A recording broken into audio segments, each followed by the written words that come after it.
denominado caracterización experimental del efecto que tiene sobre la estructura del flujo la presencia de hidrófitas. Lo presentará Graciela Espeche. Bueno, buenos días. Les voy a presentar un trabajo realizado en conjunto con Alexis Radesca, Marcela Reinares, Vicky Ríos y Zuleika Marchetti, el cual se refiere a la caracterización experimental del efecto que tiene sobre la estructura del flujo la presencia de hidrófitas.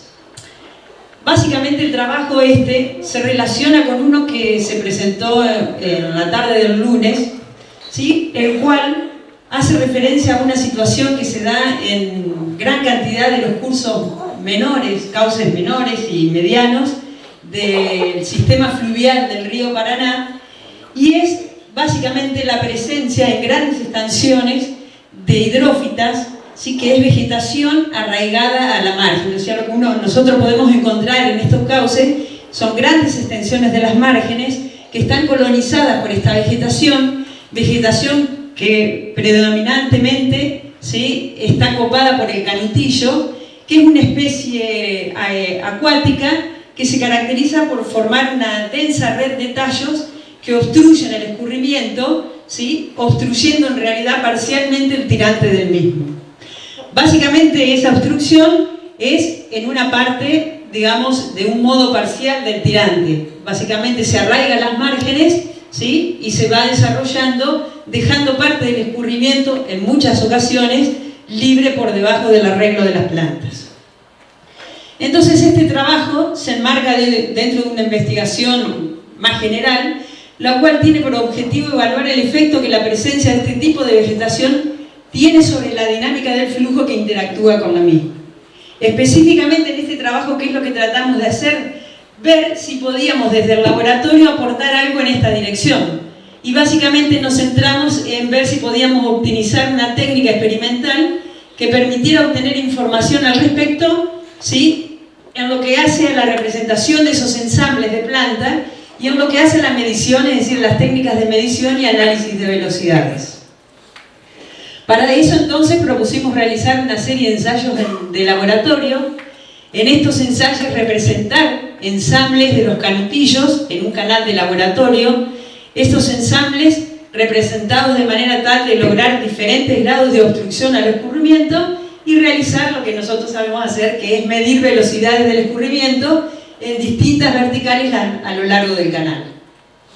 Para eso trabajamos en el Laboratorio de Hidráulica de la Facultad de Ingeniería y Ciencias Hídricas, en un canal que tiene 16 metros de largo, 40 centímetros de ancho, 60 centímetros de profundidad, una pendiente horizontal, y representamos los canutillos, ¿sí? Con el soporte de una grilla metálica, y básicamente que utilizamos los propios canutillos que recolectamos en los cauces menores que tenemos ahí al lado de la facultad. Con eso formamos lo que denominamos los ensambles, que tenían un largo de 2 metros, un ancho de 40 centímetros, es decir, coincidentes con el ancho del canal, y una densidad de 200 tallos por metro cuadrado, que es una densidad coincidente con la que los chicos en el trabajo que presentaron el lunes obtuvieron en la realidad, una densidad promedio de las que ellos midieron. Este ensamble se colocó en el canal aproximadamente a los 6 metros de la entrada del canal. Esta es una vista, ¿sí? Del ensamble colocado en el interior del canal. Se dejó una ventana en el interior del ensamble para poder colocar el dispositivo de medición de velocidades. Para medir esas velocidades trabajamos con un velocímetro acústico Doppler, ¿sí? Que luego de un análisis de sensibilidad lo configuramos de manera tal de medir con un rango de velocidades de 30 centímetros por segundo, una altura del volumen de medición de 0,7 centímetros y una frecuencia de registro de 50 Hz. Realizamos básicamente 4 experimentos. El primer experimento, en donde no hubo ningún ensamble, es decir, caracterizamos el flujo no perturbado, y luego 3 experimentos más, donde lo que logramos, o lo que tratábamos de lograr, era colocar el ensamble de manera tal de obtener distintos grados de obstrucción del escurrimiento, siempre recordando que la obstrucción es en la parte superior del escurrimiento. Las condiciones hidráulicas fueron las mismas en todos los experimentos, ¿sí? Una profundidad de 40 centímetros, una velocidad media del flujo de aproximación, de esa que está ahí, de 10,28 centímetros por segundo. Una vez colocado el ensamble en el canal, en cada uno de estos ensayos medimos en distintas verticales, una vertical 40 centímetros aguas arriba, 10 centímetros aguas arriba, una en el interior del ensamble, a los 1,50 metros desde el inicio del mismo, una a los 40, 80, 120 y 140 centímetros aguas abajo del mismo. La cantidad de puntos medido por ensayo fue de 119. Bueno, para una de las cuestiones primeras que tratamos de resolver era qué tiempo medíamos, sobre todo dentro del ensamble, algo que nunca habíamos hecho, de intentar obtener registro de velocidades en un medio bastante complejo para nosotros. Entonces, para esto hicimos un análisis de incertidumbre en la determinación de los parámetros de la turbulencia, ¿sí?, el cual nos permite, ¿sí?, a partir de series de velocidades medido con largo periodo de tiempo, evaluar el coeficiente de variación en cada una de las estimaciones de los parámetros. Esto lo hicimos a partir del método de muestreo por bloques móviles. Y acá tienen ustedes algunos resultados y obviamente esta incertidumbre en la medición depende del parámetro que nosotros querramos evaluar. Acá lo tenemos para la velocidad media, donde el tiempo necesario no es demasiado largo, ¿sí? Vemos que aún con tiempos de 1 o 2 minutos tenemos coeficientes de variaciones menores al 1%. La cosa cambia si queremos analizar velocidades verticales. Acá ya para tener coeficientes de variación menores al 10% tenemos que aproximarnos a los 10 minutos. Me adelanté demasiado. Lo hicimos también para la energía asociada a las fluctuaciones de velocidad, donde también con tiempos aproximados, ¿sí?, entre 2 y 5 minutos tenemos una buena certidumbre en los resultados. Y ya la cosa también se pone más compleja cuando queremos evaluar tensiones de Reynolds. En este caso vemos las que mejores daban, las tensiones de Reynolds en la dirección XZ, donde para tener un grado de certidumbre más o menos compatible con los otros parámetros tenemos que medir también pensar en el orden de los 8 o 10 minutos. Nosotros definitivamente, para hacer posible este trabajo, terminamos midiendo 8 minutos, es decir, las que evidentemente no teníamos una buena representación son de las otras componentes de las tensiones de Reynolds. Bueno, una vez medidas las velocidades, hicimos detección y reemplazos de valores anómalos, para lo cual usamos las dos metodologías de Gorinen y Cora. Hicimos evaluación de los niveles de ruido y determinamos que era necesario realizar la corrección a partir del análisis, la técnica de análisis espectral. Entonces acá, bueno, algunos resultados de las cosas que pudimos ver. Si bien para nosotros el objetivo era tratar de ver si la técnica podía funcionar, bueno, es interesante ver también los resultados que obtuvimos para estas configuraciones ensayadas. Entonces acá tenemos los resultados, por ejemplo, de la distribución vertical de velocidades longitudinales para uno de los ensayos, el ensayo 3, donde la obstrucción fue del 60%. Debo decir que el patrón de funcionamiento fue lo mismo para las tres condiciones ensayadas. Acá tenemos el perfil 40 centímetros aguas arriba, ¿sí?, del ensamble, no muy diferente al que presentaba el flujo no perturbado. Y aquí tenemos en rojo el perfil medido dentro del ensamble, donde se puede observar una distribución bastante uniforme de las velocidades y menores, ¿sí?, una notable disminución de las velocidades, ¿sí?, a través de las plantas, y el flujo que escurre por debajo del ensamble con un incremento, ¿sí?, bien marcado, con una velocidad pico, y esta velocidad pico llega a ser un 80% de la velocidad media del flujo de aproximación. Esta tendencia se propaga aún hacia aguas abajo, ya que prácticamente son iguales la distribución vertical en la que medimos 40 centímetros aguas abajo del ensamble. Aquí analizamos en conjunto los resultados para una sección, la que está localizada dentro del ensamble, para las tres configuraciones que analizamos, ¿sí?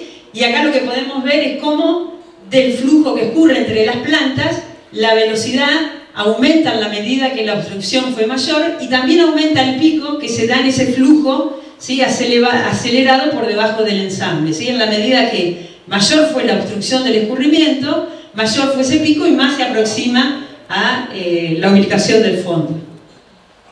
Acá tenemos la distribución de energía asociada a las fluctuaciones de velocidad, también para el ensayo 3, donde aquí tenemos la evolución que tiene ese perfil con el transcurso a través del ensamble. Esta sería la distribución antes de que penetre, que el agua se encuentre con la presencia de la vegetación, el notable incremento que se ve de la energía asociada a las fluctuaciones de velocidad, ¿sí? Una vez dentro del ensamble, ¿sí? Esto es a través de la planta, pero marcadamente digamos, incrementado ese valor en el flujo que va por debajo del ensamble.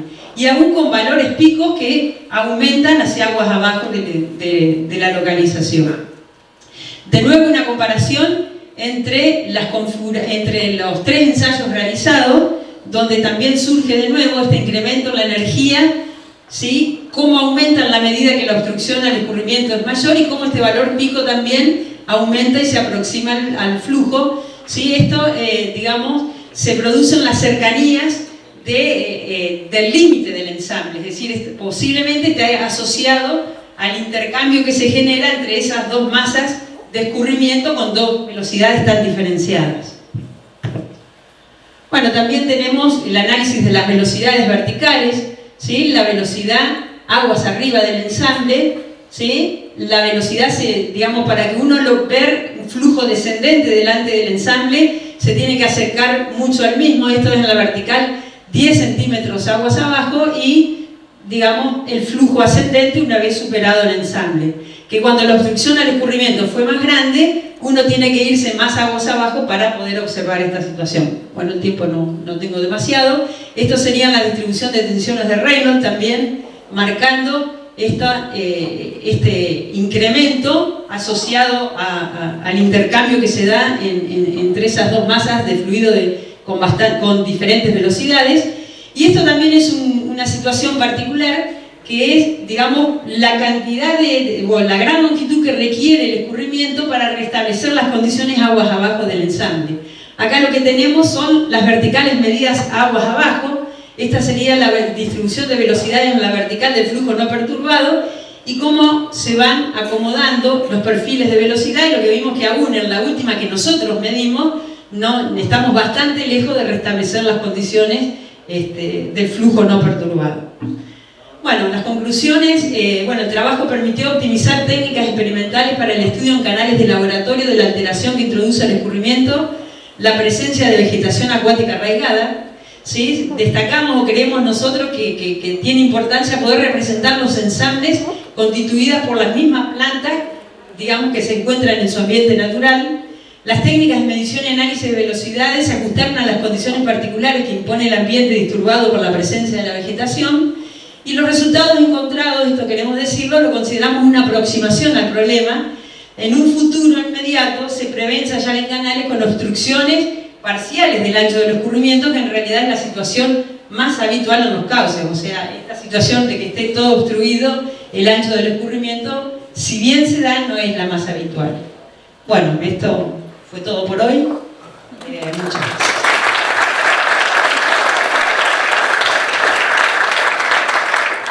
Gracias, Graciela. ¿Preguntas?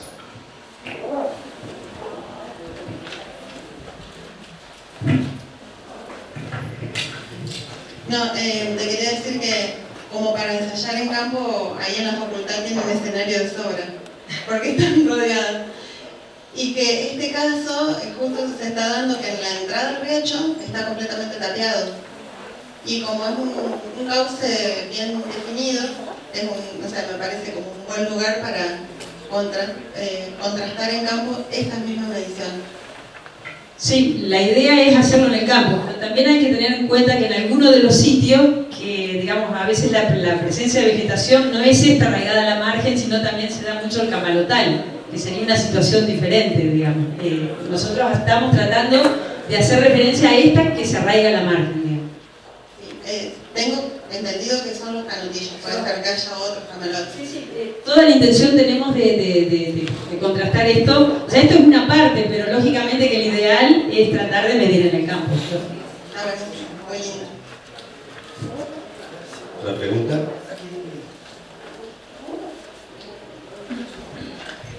Graciela, ustedes ensayaron a fondo fijo, ¿verdad? Sí. ¿Y tenés idea de la granulometría típica? ¿Qué procedimiento en el caso real para tratar de estimar el efecto sobre el fondo de ese chorro que se te hace abajo? Sí. ¿Cómo se modifica?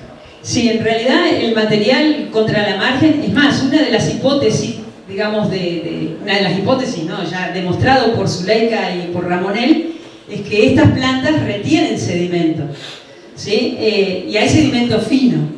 También hay un efecto que para mí la clave está en la segunda parte del estudio, que es poder representar cauces parcialmente obstruidos, porque ahí se da una redistribución de flujo que en realidad también hace que las velocidades contra la margen disminuyan producto de la presencia de la vegetación. Entonces hay que jugar toda la situación, digamos, cuánto en realidad, porque si bien se incrementan las velocidades por debajo, también hay que ver cuáles son realmente las velocidades que hay. Entonces, todo entra en juego. Esto es, digamos, era como para ver, podemos aportar desde el laboratorio algo, digamos, ya que es muy complejo en el campo intentar medir en el medio de toda esa vegetación. Le damos las gracias a Graciela.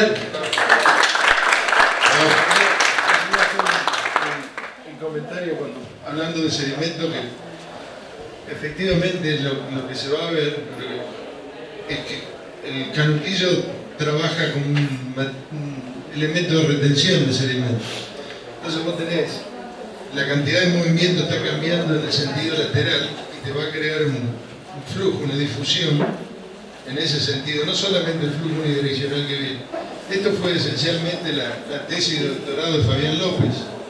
Lo que pasa es que los canutillos para nosotros no tenían hoja, eran palitos de madera, y también usamos pajitas para la Coca-Cola porque esas vibraban, tenían como un fuelle. Y lo que se hizo también fue el análisis del material en suspensión. La ecuación de Raus encontramos que también se aplicaba a flujo con vegetación, aumenta como el canutillo, pero lo que cambiaba eran los niveles de turbulencia, porque bueno, hay turbulencia generada por el canutillo propiamente. Así que acá hay toda un área súper interesante, porque esto que estaban comentando recién, si lo ve al canutillo como una forma de remover material fino, ¿no es cierto?, y trabaja como un dique permeable en realidad. Esa es la forma que termina funcionando. Sí, por eso yo creo que la clave está en lo que sigue, digamos, que es, digamos, permitir esa transferencia lateral también. Claro, entonces lo que hace es que baja la tensión de corte en la margen, reduce la erosión de la margen, la va a reducir, y a su vez promueve la depositación de sedimento fino dentro de los canutillos. Entonces el cuerpo ingeniero sabe estructuras de este tipo, entre bolillo, ¿no?, madera, tronco, para difundir el transporte lateral de sedimento y mantener el canal de navegación en el medio. Claro. Si el objetivo final nuestro es, y por eso empezamos a interactuar nosotros con Zuleika, es ver de qué manera favorecer esto como protección de margen. Sí, muy interesante. Bueno, muchas gracias.